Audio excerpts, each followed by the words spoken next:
गुरुदेव। गुरुदेव, 2 दिन पहले की बात है कि जब मैं ध्यान साधना कर रही थी, तब मुझे एक ऐसा अनुभव हुआ था, वो मुझे आज पहले कभी नहीं हुआ, बट थोड़ा-सा डर तो नहीं गई थी, बट थोड़ा अचंभे में पड़ गई थी कि किस तरह से वापस आऊँ और समथिंग। तो गुरुदेव, जब ध्यान कर रही थी तो देखा कि मेरा गले से लेके नोज़ के ऊपरी भाग तक वो हिस्सा पूरा ऐसे टेढ़ा खींच रहा था। जैसे कि ऐसे बढ़ रहा हो, या तो कोई खींच रहा हो, वो थोड़ा बट जैसे बढ़ रहा हो, अपने आप ऐसे जा रहा हो टेढ़ा, और सीधा भी नहीं, ऐसे टेढ़ा राइट साइड, और पता नहीं राइट और लेफ्ट, राइट में ही बैठ गया, राइट साइड पे जा रहा था पूरा टेढ़ा। तो ऐसा मुझे फिजिकल बॉडी में भी वो खिंचाव महसूस हो रहा था। तो गुरुदेव, थोड़ा सा प्रकाश डालिए कि अ, कोई गलती तो नहीं हुई, या कुछ ऐसा तो नहीं कि कुछ अलग हो गया है, पता नहीं। क्योंकि उसके बाद मुझे इतनी इतनी बदबू आने लगी कि काफी 1 मिनट तक वो बदबू रही थी। उसके बाद फिर धीरे धीरे वो चली गई। तो गुरुदेव, ये सब क्या था? अ, आप कृपया मुझे बताएं और मार्गदर्शन दीजिए। और गुरुदेव, बहुत बहुत प्यार आपको, बहुत सारा प्यार। प्रणाम गुरुदेव। प्रणाम आपको। जब हम साधना करते हैं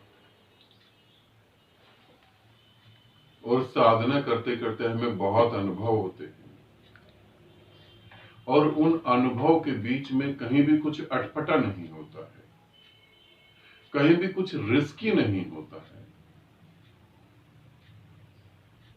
कहीं भी कुछ ऐसा नहीं लगता कि नुकसान हो जाएगा। अनुभव बहुत होते हैं। शिव भगवान बात करते हैं, दुर्गा आशीर्वाद देती है, रंग दिखते हैं, ब्रह्मांड दिखते हैं, सब कुछ होता है।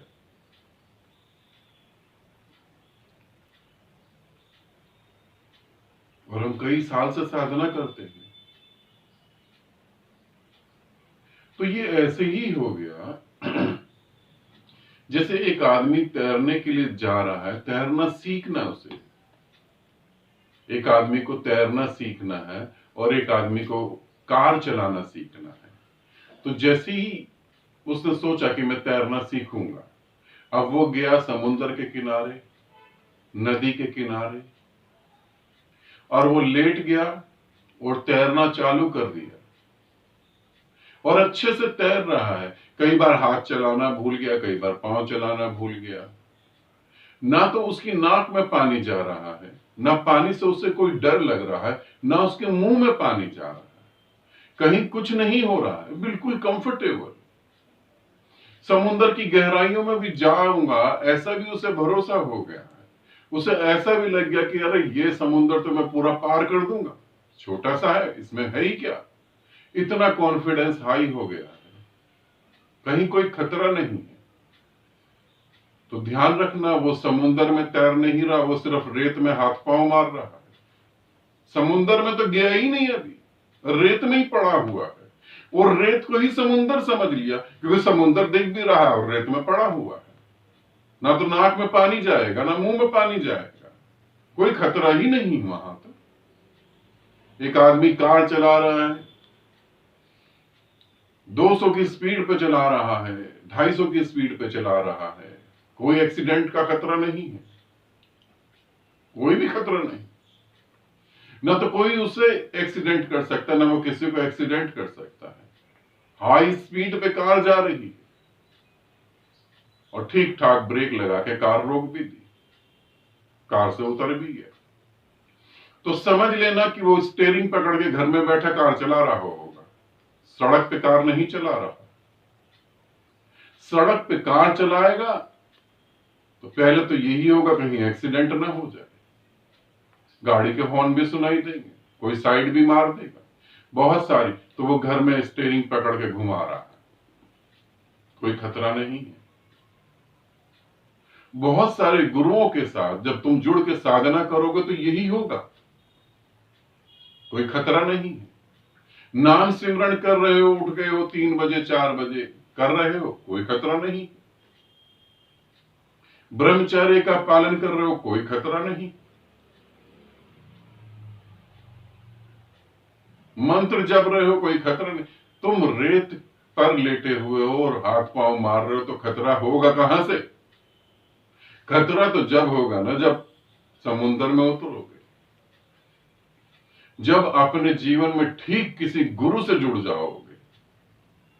तो पहली साधना में, दूसरी बार साधना में तो पहले मृत्यु लोग ही दिखाई देगा। मौत से पार जाना है तो मौत तो दिखाई देगी, और फिर सूक्ष्म जगत के लोग दिखाई देंगे, फिर भूत प्रेत ये सब भी दिखाई देंगे, फिर सूक्ष्म शरीर भी दिखाई देंगे। जब तुम साधना करोगे तो ऐसा नहीं है कि दुष्ट ही होंगे, कई बार बहुत पवित्र ऊर्जाएं तुम्हारे पास होंगी, बहुत पवित्र आत्माएं होंगी। तुम ये अनुभव कर चुके हो, तुम अनुभव करोगे। कई बार बैठते हैं, ध्यान एकदम से लग जाता है, और कई बार तो घंटों प्रयास कर लो, ध्यान ही नहीं घटित होता। कई बार तो मन ही नहीं होता कि बैठ जाए। तो ये होता क्यों है? जब तुम ध्यान साधना करते हो तो बहुत सारी आत्माएं तुम्हारे आसपास होती हैं। वहां कुछ दुष्ट भी हो सकती। जब कोई दुष्ट आत्मा या कोई प्रेत तुम्हारे आसपास होगा तो तुम्हारी ऊर्जा को अपनी तरफ खींचना चाहेगा, और जब तुम्हारी ऊर्जा को खींचेगा तो ऐसा ही अनुभव होगा, और फिर एक बहुत गंदी बदबू भी होगी। जैसे ही ऐसा लगे कि बहुत गंदी बदबू आ रही है, तो आराम से अपने गुरु को प्रणाम करो, या जिसको भी तुम मानते हो परमात्मा, उसे प्रणाम करो, और अपनी साधना से हाथ जोड़कर उठ जाओ, पानी पियो, थोड़ा घूमो फिरो। 4-5 घंटे के लिए साधना को रोक दो, उसके बाद करना। क्योंकि कोई प्रेत, कोई भूत तुम्हारे पास बैठा है, जो कि वासनाओं से इतना जुड़ा हुआ है, वो तुम्हारी ऊर्जा को पी रहा है, अपनी वासनाओं को जीने के लिए या शरीर में एंट्री करने के लिए। तो साधना को छोड़ दो, फिर मत करो। और अगर मैं तुम्हें कहूं तो 5 घंटे नहीं, 24 घंटे के लिए साधना को छोड़ दो। तो क्या मुझसे कोई गलती हो रही है? नहीं, तुमसे गलती नहीं हो रही।